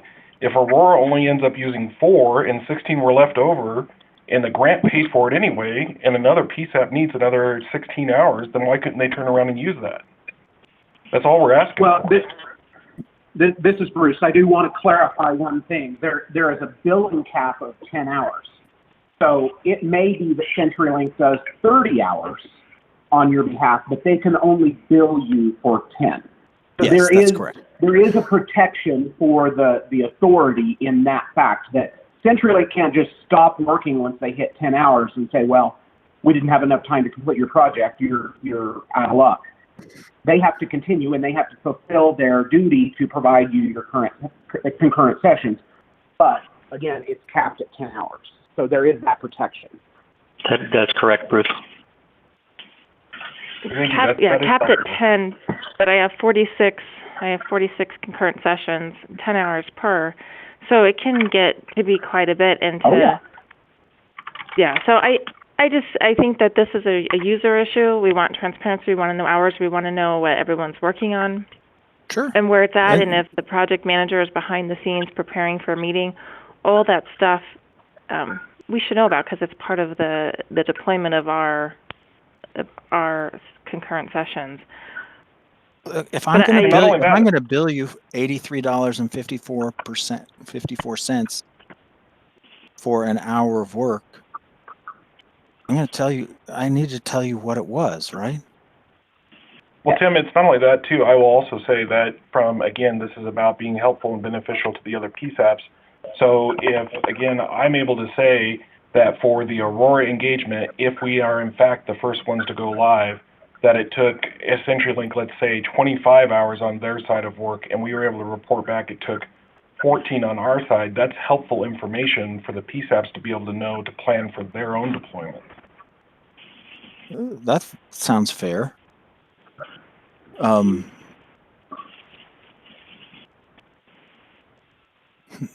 So how do you? But this little spreadsheet's not going to do that. No, but that, I mean, what you just said sounds helpful, fair, and useful. Yeah, because keep in mind that some PSAPs, again, this is just my perspective, some PSAPs are much smaller and don't have the resources that some of us have. So if it takes Aurora, for example, 14 hours, how much longer could we project out that it might take a much smaller PSAP? You know what I mean? Sure. Tim, so how do you blend in how do you blend in, I guess our invoices are going to be what we say, right? And then how do you blend in our side and what we have done? How do you blend in what the PSAP has done into this? It's self-reporting with Bruce again. Yeah. Do you think you track that well enough for it to be useful? And maybe that different for each PSAP or authority? I know I'll just say for the Aurora side, if we are even if we're not the first, if we're one of the earlier ones, we would be happy to track those metrics and share them with the group just so that it's just informative to the rest of the group on how it went for us.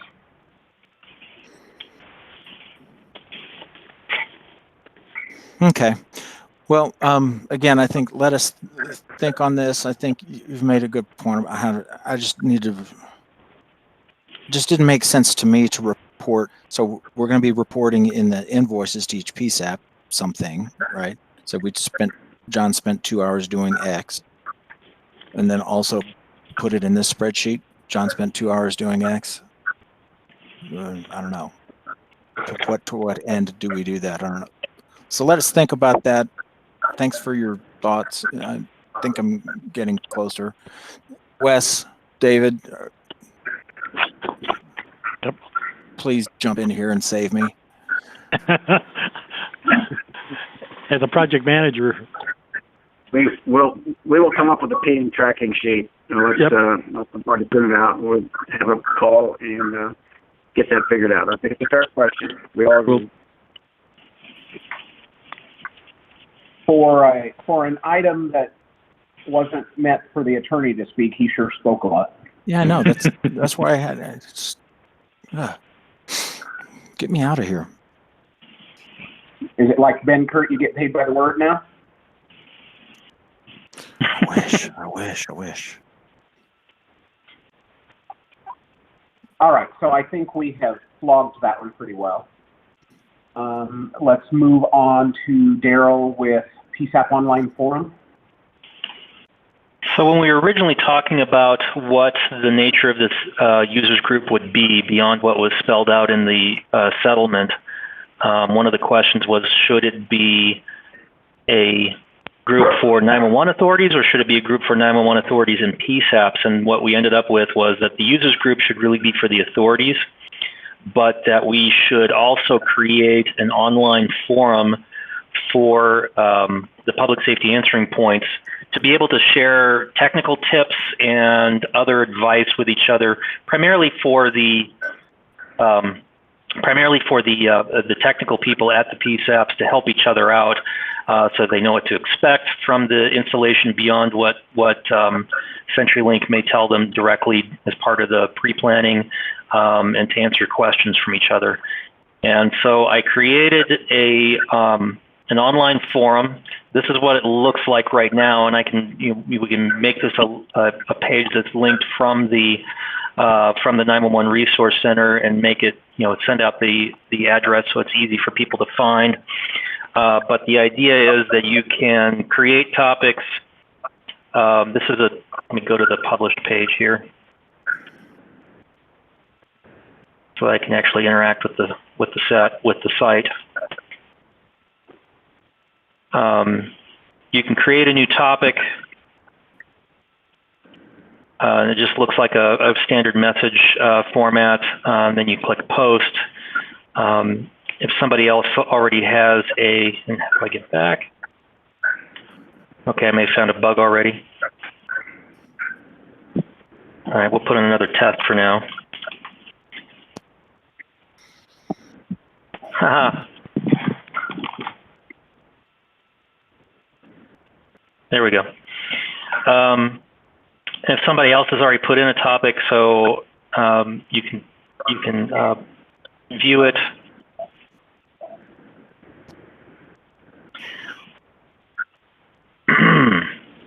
Don't you love it when you're trying to demo something and it doesn't work? All right, well, obviously I need to do some work on this and come back, but the idea was going to be that we could set this up as a website for the forums to come in, or for the PSAPs to come in and use this forum. One of the questions I had, obviously I've got some technical work still to do on it, but one of the questions I did have is, should we make this a public forum so that anybody can come in from any of the PSAPs, or should we try to identify contacts from each of the PSAPs that should have access to this?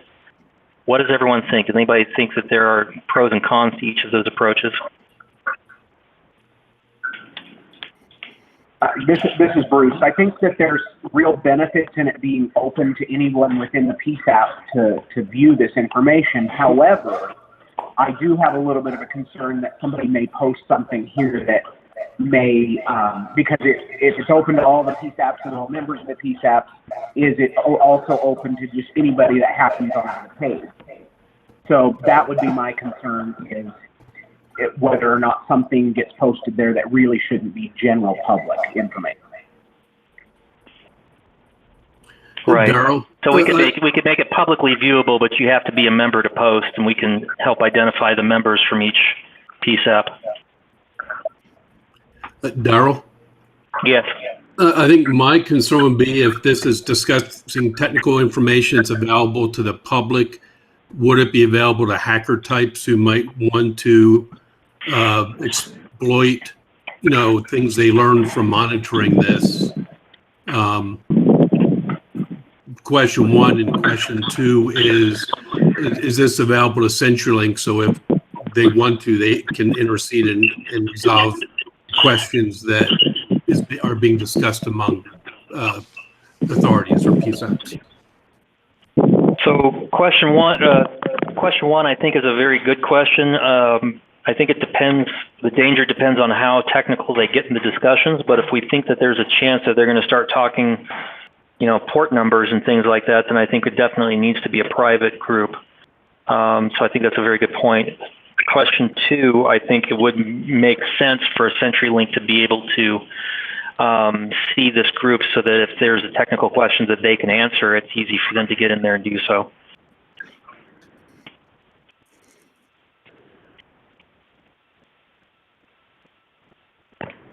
Is there anybody on the call who is more of that technical bent? Maybe Scott, maybe you would be a good person to talk about this. Do you think that the types of discussions they're likely to engage in would require this to be private, or do you think that it would be okay for it to be public for security reasons? I'm sorry, Darryl. I just had an individual in my office, so again, I'm sorry. Remind me what it's about again. So we're talking about the PSAP forum, online PSAP forum for people at the PSAPs to talk about technical issues that they might encounter during installation, so they can help each other out. One of the questions was, would that be a security risk if that forum is public? And I think it depends on how technical the discussions are likely to get. So I was asking if there's anybody like you or somebody else on the call with more of a technical bent who would have an idea of what kind of discussions might be aired on this forum, and whether it should be private for that reason. I think that that's a valid point, that there could be cybersecurity considerations potentially. So maybe what we could do is say that for the general group, there is an update of just maybe something generic, like we are working through an issue with connectivity with CenturyLink, and then in a closed session be able to give more detail on what that is. Does CenturyLink that's not really helpful, but it would be, because it's almost case by case. Like, I think that in general, most of the info would definitely be helpful publicly, but if there does happen to be a architectural or cybersecurity consideration, then that probably should be private. Yeah, I'm not sure if we can flag some messages as public and some as members only, but I'll look and see if that's an option. Yeah, my preference would be that it's a closed, protected area that we're being open and talking, but you have to have credentials to get into. Okay. Yeah. How difficult is it to add people to the group with credentials and to make sure we get them off when they leave PSAP employment? And I think CenturyLink's view on, vulnerability for security purposes of technical information could also be useful. So this is a Google tool. So in order the credentials will be a Google sign-in. So whoever we want to give access to has to have a Google sign-in either through a Gmail account or associated with their work address. But other than that, it's not difficult. It's really no different than the permissions which a lot of you are involved in, that 911 diversity workshop, and giving permissions to the confidential folder for that. If you're okay doing the work, Daryl, I think that would be a great approach, because then we can authenticate who actually is in there and has access to it. Okay. So we'll make it private. Hey, Daryl, this is Kevin Newton, and I just got one comment. If I talked about a specific PSAP, we got rules about our code of conducts and what we're allowed to share with other PSAPs. I don't like talking on a public forum on a specific PSAP. All this was great. I mean, as far as, how does this piece of equipment roll in, and it's generic enough that it applies to everybody. I've got my lawyers on here too, so they can help me if I misspeak, but my concern is if there's an individual PSAP topic, how are we going to get to your PSAP? I'd rather that not be on a public forum. And so if we name names, I really don't like it myself. So Kevin, I think the purpose of this forum is not so much for you to have to work with specific PSAPs. It's more for the PSAPs to communicate with each other. Okay. And if you or someone else is monitoring this and you see something where there's a specific need at a specific PSAP, if you don't feel comfortable talking to them on the forum, I think the best thing would be for you guys to reach out to them directly off at the forum. Okay. All right. Yeah, I just wanted to. It's just like I said, we've got different rules and regulations that we have, and I can't talk about, since Denver's on here, I'll say I can't talk about Denver to somebody else. And that makes total sense. I think it's more for the PSAP people to talk to each other, and then if you need to talk to a specific PSAP, rather than putting it on it's not a public, but a semi-public forum, you would reach out to them directly so that you're not violating your own rules.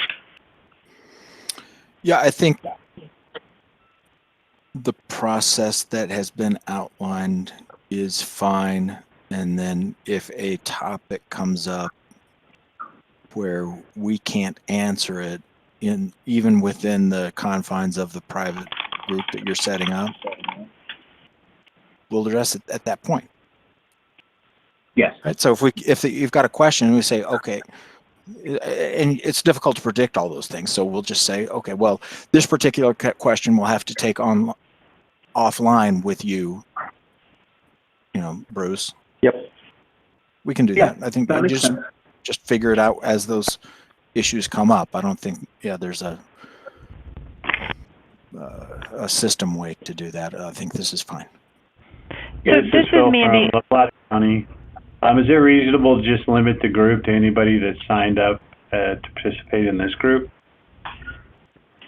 Well, this group is primarily the 911 authorities, and I think in a lot of cases it'll be the same person. Like in your case, I'm sure it probably would be, but you also have that technical person that joined us for the ESInet users group.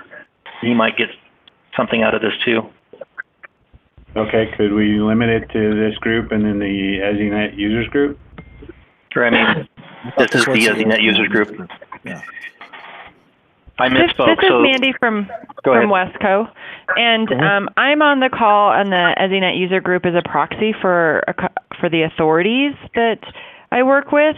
But then, as a PSAP director, I think that this forum that we're talking about is going to be very useful because we have a different perspective. So there's directors, managers, PSAP folks who are going to be involved in the transition because it's affecting their workplace. However, they're not part of the authorities and they might not be here. So this is good. And I think it's a good way to think of it kind of like the APCO forums. And if your agency prohibits you from discussing certain things, then you don't. But it's a good resource and a way to network people. And I suggest, Daryl, when you send out the evite to the group, you send it out to the identified leaders of the PSAPs throughout Colorado. And then they can choose to use it or not. Is there a value to excluding CenturyLink and West from that group? I would think not. I would think it'd be helpful if people are struggling to understand something and West and CenturyLink can resolve it pretty quickly. You know, I think so too. I just thought it raised the question because, I mean, sometimes there's a value for you guys to kick around ideas or thoughts on your own, and then once a question kind of forms out of that, then come and approach us. I think you're right, Joe, about including us. I just wanted to raise the issue, see what people thought. Yeah, so this is Daryl. I don't think, your time in spending time on a online forum was not included in the cost estimates for the ESInet. So I don't know that we can, really. I would say that's part of the 10%. So is that part of the 10%? Yeah. I don't know that to what extent we would expect you to read every message, but if something comes up that would be a quick answer for CenturyLink instead of the PSAP people just tossing it back and forth and not having the answer, it'd be good to be able to direct you to that message and say, could you please jump in and provide them some guidance. Okay. Another possible use of this is that questions could be identified in these forums that would then be a good topic of discussion for the ESInet users group. Daryl? Yes. In the past, when I was first getting into representing Brett's, I was like getting on monitoring user groups like for dispatcher user groups and other ones. And you see a lot of things like, does anybody use this system and I can't get this to work? Like just the dispatcher, for example. And I don't know if that's something that should be resolved within a dispatch center, or if that would, I was thinking user group would include that type of level, not just technical, but also, user questions by dispatchers. And so is there a benefit to having different user groups for different categories of users or questions? We certainly could. I think that's outside of what I think that's a little outside the purpose of the users group itself, but that actually sounds like a really good thing for the resource center to have. Maybe a forum for dispatchers to talk to each other. We've got the statewide 911 listserv, but we don't want to overload it with messages. So maybe there could be a line level users group forum that could be used for that purpose. I don't know if there's even a need or demand for it. It's just from what I'd seen before, I thought there might be, and thought I'd throw that out there. I think to some extent, APCO's online forum kind of fills that purpose now too. So I'm not sure we might be reinventing the wheel if we did that. Daryl, yeah, I was thinking in the context though of the ESInet, which is new and but for a different level from the technical people who are trying to, maintain it, get it installed, troubleshoot, to just the people who are trying to use it at a line level. Daryl, this is Monica. I might agree with a little bit of that, and the resource center is the right place for it, but not this month or next month. So maybe when we start deploying the ESInet, that'll be a great opportunity for us to educate our frontline. Well, one thing we could do, Joe, is when we send this out to the PSAPs and ask them who they want added to it, we can say it's not limited necessarily to their technical people. They could add anyone from their PSAPs that they want. And then, wow, I don't know what that loud noise is. And then if they add people who are frontline personnel who just want to know more about what the ESInet is, maybe it could be a good forum for them to talk about those things, or talk about specific pieces of software or anything else.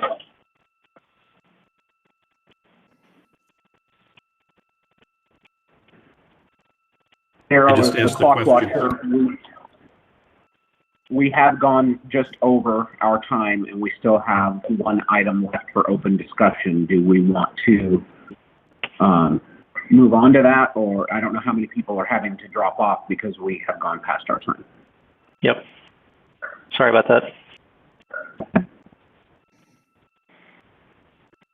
So, do we have any items for open discussion? Does anybody have any questions? I know this is probably a good time to quickly circle back around to Monica's comment while we were doing roll call with the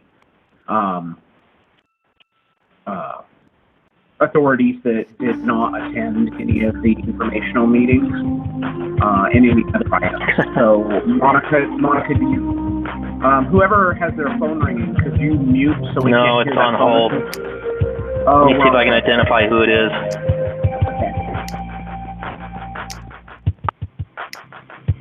Can everybody hear me?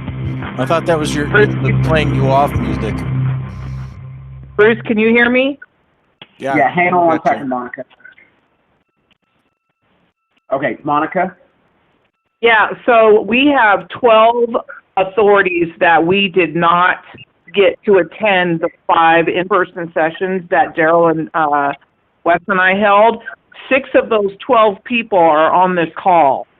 I'm going to be sending out one more reach out to all 12 of those authorities to answer the more specific questions as it relates to your jurisdiction.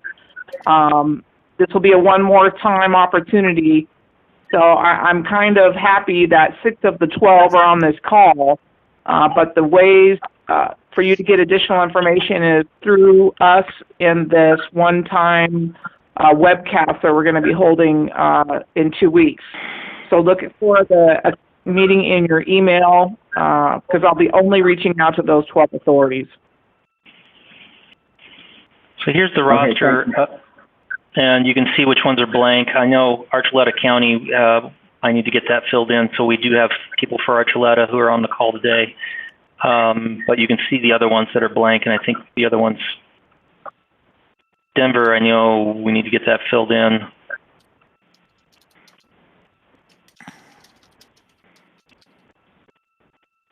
And I think the others are actually blank.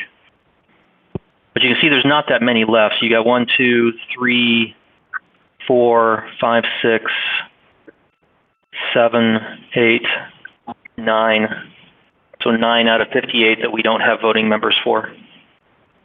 So I will do another shout out like we did last time. If you see blanks on that spreadsheet and they're a neighboring authority and you have a relationship with them, please reach out to them and ask them to participate in these calls. This ESInet is going to affect them whether or not they are on these calls and whether or not they show up at those informational meetings. But them being prepared with the information is a far better prospect and a far better way to approach this from each of an individual authority than it is to just ignore the process until someone is forcing your hand. So please, please, please, if you see blanks, reach out to people, ask them to be on these calls. And I will also send this out again over the 911 listserv, the statewide listserv, and say the same thing. If you know somebody, because frankly, some of these might not be on the listserv either. But I will say, if you know somebody from one of these PSAPs, reach out to them, encourage them to get involved. Yeah, because the people who have not attended these ESInet regional meetings are frankly the folks who that are going to experience the biggest cost impact, percentage-wise.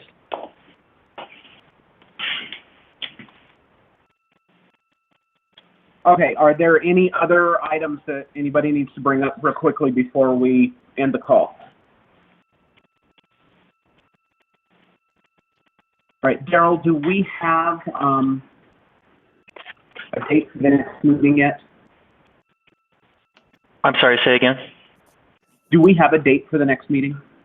So at the last meeting, we talked about doing them monthly after this one. Does everybody still want to do that? Because that would put us,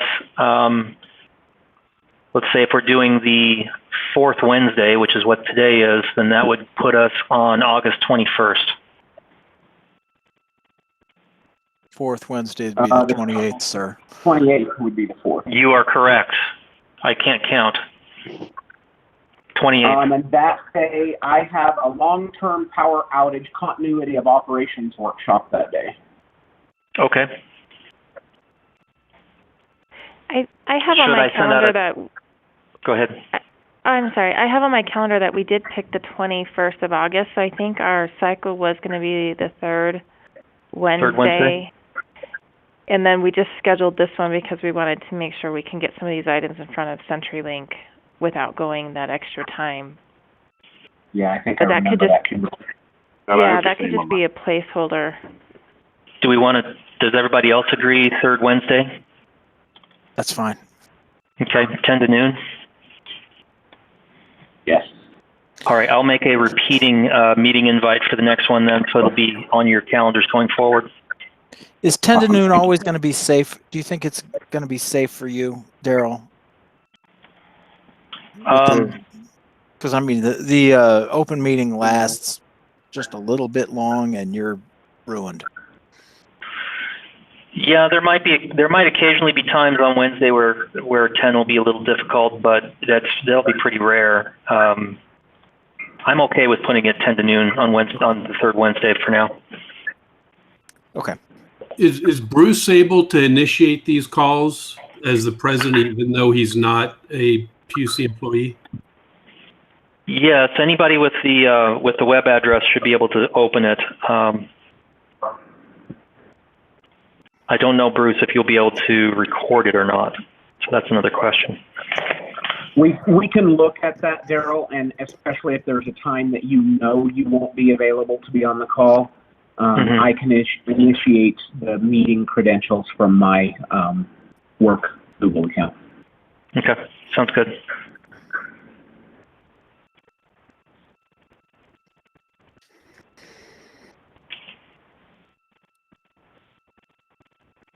All right, if there's nothing further, I think we're about 10 minutes over. I appreciate everybody that was able to stay on the call, and we will talk to you again on the 21st of August at 10 a.m. Thanks, everybody. Thanks, guys. Great, thank you. Thank you. Bye.